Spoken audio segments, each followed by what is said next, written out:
A decisão é o terceiro estágio de mudança.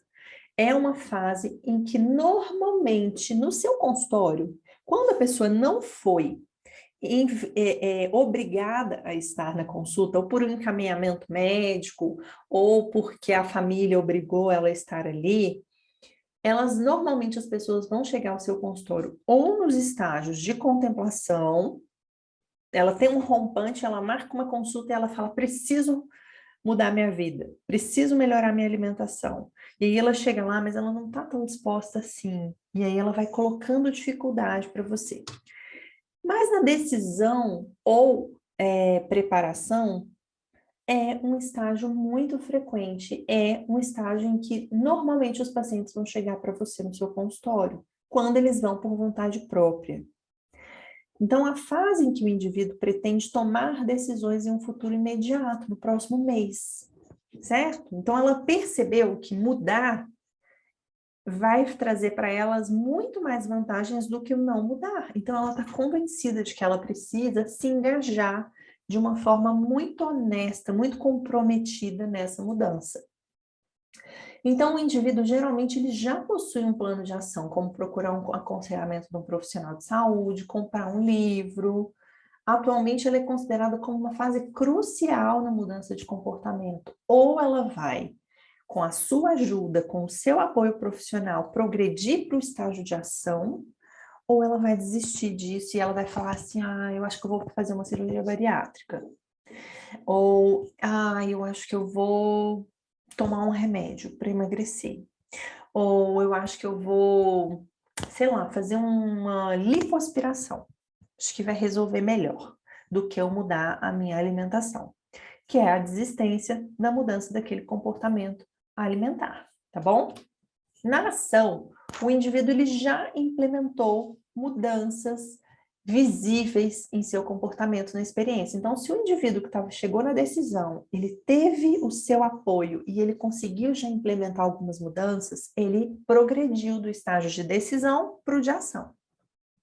Ele já implementou essas modificações de comportamento, em experiências no seu ambiente nos últimos 6 meses. Envolve modificações comportamentais evidentes, necessitando considerável comprometimento, esforço e energia dos seus envolvidos. Nesse momento do estágio de ação, grande parte do seu trabalho como nutricionista consiste em apoiar para que essa pessoa não desista, para que ela siga se desafiando cada vez mais de forma consistente, lenta e gradativa essas mudanças.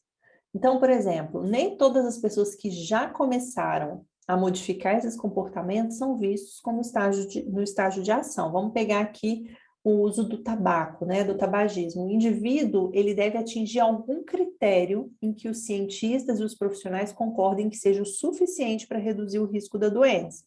Então, uma pessoa reduzir um cigarro por dia não significa necessariamente que ela está em ação. Se ela conseguiu reduzir pela metade o consumo, aí vamos depender do critério, tá, gente? Estou chutando porque eu não conheço o critério para redução de tabagismo, para considerar progressão para o estágio de ação. Então, se ela reduziu pela metade o consumo de cigarros por dia, aí ela já pode ser considerada em ação, tá? Porque ela reduz consideravelmente o risco até a abstinência total, tá? Do uso dessa substância.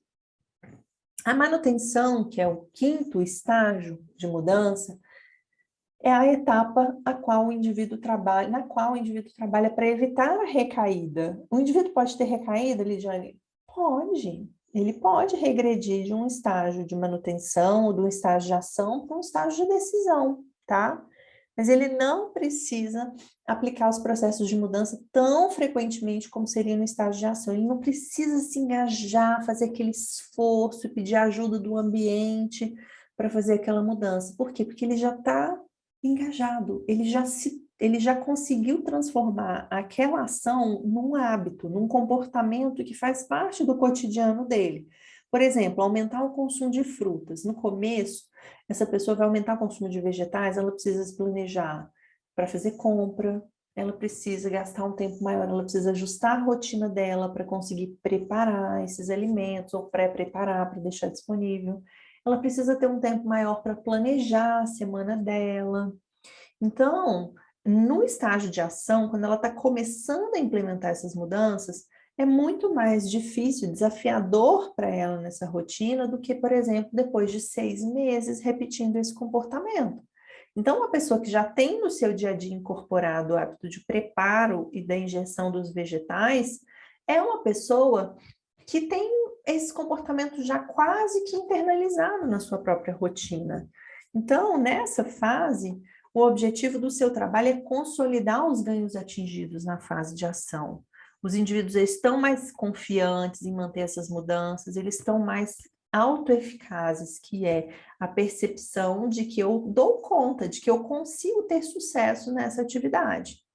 Então, com base em alguns estudos, estima-se que a fase de manutenção, ela abrange o período de 6 meses, depois daquela mudança, até 5 anos.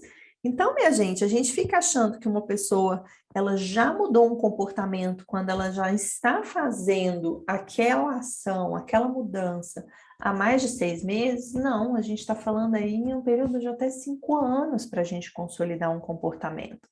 Então, se é um paciente nosso, ele está difícil engajar para mudança, é normal. Não significa que aquela pessoa é pouco comprometida, significa que realmente desafiador para a gente modificar um comportamento.